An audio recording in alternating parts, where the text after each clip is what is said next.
Salut les amis, comment vous allez? Alors, moi je suis en forme. Il y a de quoi faire, il y a de quoi parler dans cette vidéo.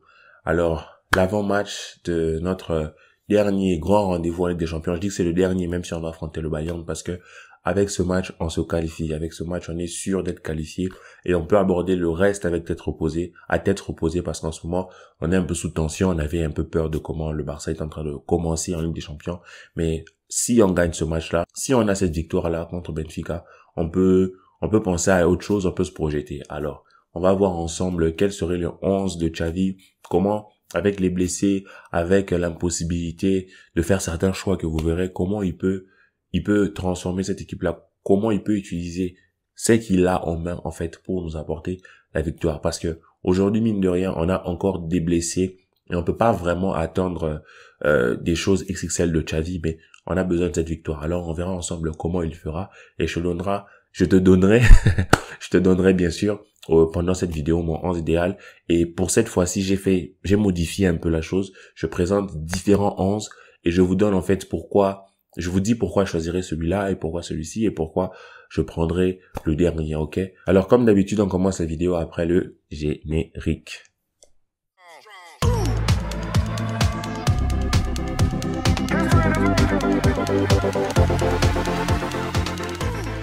Alors les gars, en Liga, on gagne 1-0. Ceux qui n'ont pas suivi le match vont se dire, bon, 1-0, pourquoi les fans du Barça s'emportent? Ce n'est que 1-0, ouais. Sérieux, ce n'est que 1-0. Mais lorsqu'on voit d'où on vient en fait, lorsqu'on voit avec quoi on pouvait composer en fait, lorsqu'on voit qu'est-ce que Coman pouvait proposer et lorsqu'on voit ce que Xavi va proposer au bout d'une semaine en fait, il y a de quoi se dire qu'on est content, ça réchauffe le cœur en fait, vous voyez.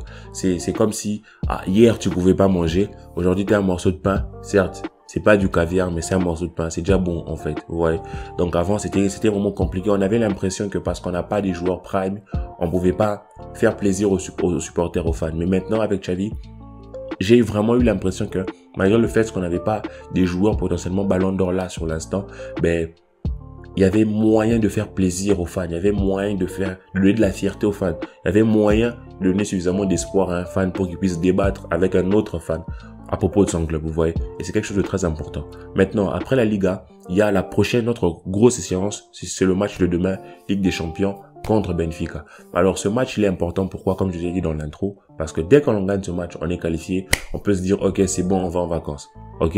Même s'il y a le Bayern juste après, ça sera une grosse confrontation pour voir un peu qu'est-ce que l'équipe de Xavi a dans le ventre contre les gros. Mais avant d'arriver au Bayern, il y a d'abord ce match que l'on doit gagner contre Benfica parce qu'il y a besoin d'avoir cette dynamique, une bonne dynamique. Pourquoi? Parce que juste après, on affronte Villarreal et on affronte Betis. Betis est vraiment, pour l'instant, notre opposant direct. C'est le club qui est juste au-dessus. Donc, si on gagne contre Villarreal et qu'on bat Betis, on peut espérer revenir à la 3e place, commencer un peu à reprendre un peu de souffle et se dire que non, le Barça n'est plus à la 9e, vous voyez. Donc c'est vraiment important de gagner ce match parce qu'il nous qualifie de 1 et de 2, il nous permet d'entamer vraiment une bonne dynamique. 2 matchs gagnés de suite. Après, on va croiser un Villarreal moins bon cette saison que les années d'avant et puis ça va aller comme ça en avançant. Donc c'est vraiment un match très très important à gagner. Donc, si on ne le gagne pas, après il faudra tout donner contre le Bayern. Et je ne sais pas cette équipe-là, même si elle avait les meilleurs automatismes du monde, si elle pourrait rivaliser avec la machine que le Bayern. Donc, c'est un match impérativement à gagner. Maintenant, il y a des absents, des joueurs qui ne pourront pas jouer. Ceux qui ont vu le match d'hier ont compris que il y a des très bons comme le Abdé Ez est très bon, Iliash est très bon, mais ils ne peuvent pas jouer parce que l'un n'est pas inscrit en Ligue des Champions et l'autre est suspendu en Youth League avec les jeunes, vous voyez. Donc, on comptera pas sur eux. Ce qui fait qu'en attaque, on a encore moins de monde en Ligue des Champions. Mais je vais vous montrer, on va essayer de voir ensemble quelles seraient les alternatives pour essayer de garder quand même un minimum de logique et un minimum d'armes offensives en fait. Parce que si on n'a plus d'armes offensives, on aura beau avoir le ballon, ça va être compliqué de conclure les actions. Comme on l'a vu lors du précédent match, on avait des occasions, des opportunités, mais il nous a manqué ces armes offensives là pour aller plier le match dès la première mi-temps. Pour ceux qui suivent l'actualité du FC Barcelone, Xavi, selon la presse, annonçait que des joueurs comme Piqué, des joueurs comme Busquets, des joueurs comme Jordi Alba ne peuvent pas enchaîner 2 matchs dans la semaine. Ils peuvent jouer un match maximum. Ça veut dire que s'ils ont joué ce match samedi, ça voudrait dire que mardi, ils sont potentiellement pas alignables en fait. Ça veut dire que il faut attendre un minimum de rotation, mais pas une rotation un peu bête en fait. On va pas vous mettre par exemple, on sortirait pas Piqué si on a que Umtiti en rechange. Vous voyez ce que je veux dire? Parce que Umtiti c'est pas mieux que Piqué quoi. Vous voyez ce que je veux dire? Donc ça sera quand même une petite rotation intelligente. Et on va commencer avec mon premier 11. Je vous le présente à l'écran.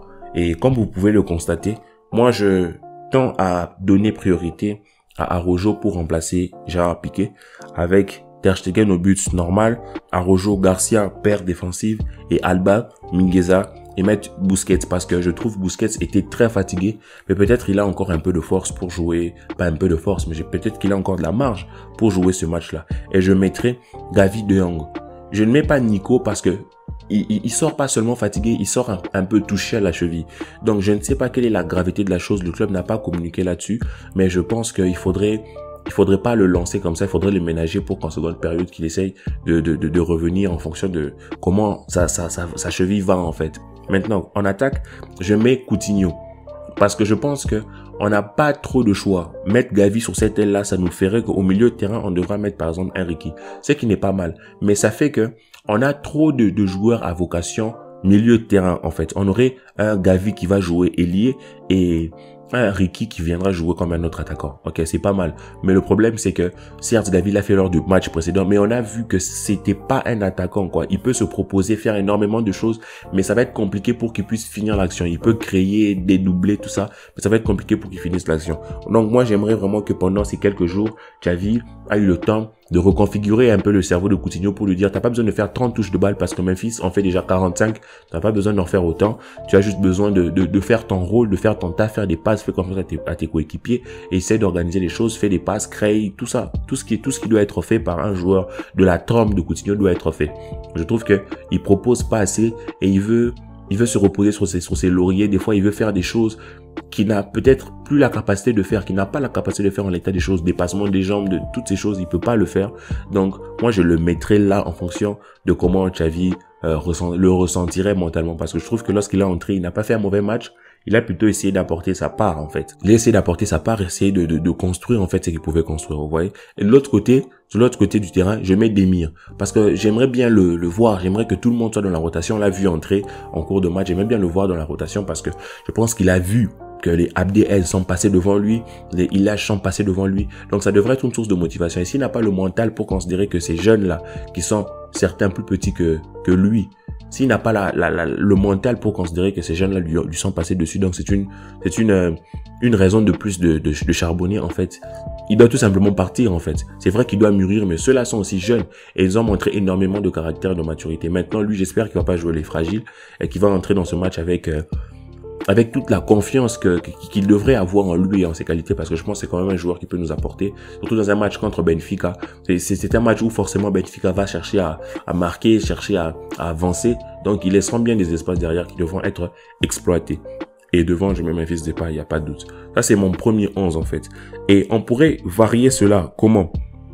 On pourrait essayer de mettre Gavi sur le banc et Sergio Roberto. Gavi pour le reposer, Sergio Roberto parce que selon la presse, il serait titulaire. Donc c'est juste ça qui changerait Sergio Roberto, parce que je vois très mal Xavi faire sortir Mingueza du 11 pour mettre Sergio Roberto, parce que lui-même nous le dit que Sergio Roberto n'est pas un latéral. Sergio Roberto est un milieu de terrain. Ok, c'est ça la seule différence avec le précédent 11.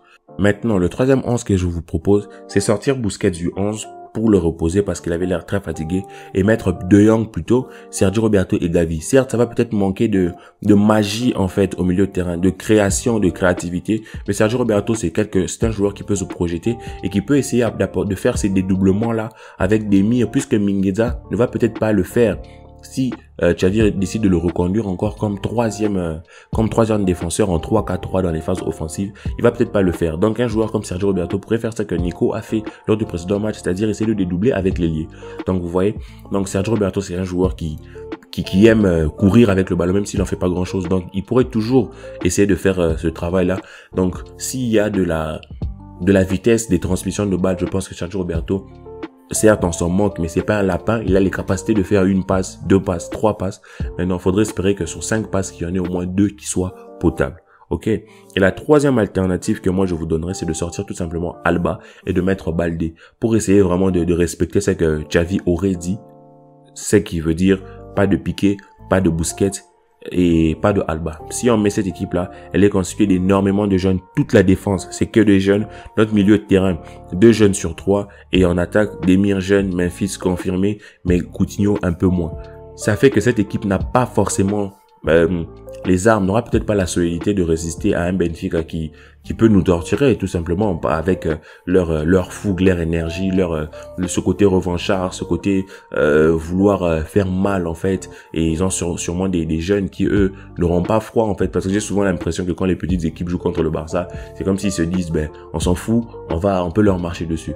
Donc vous voyez, certes cette composition ne nous donne pas forcément la capacité d'aller rivaliser, mais si on devrait respecter ce que Xavi a dit, de tout modifier. Maintenant, moi, si je devais choisir, je choisirais le premier 11 que je vous ai proposé parce que je trouve que c'est celui qui a quand même, pour moi, le plus de cohérence, en fait.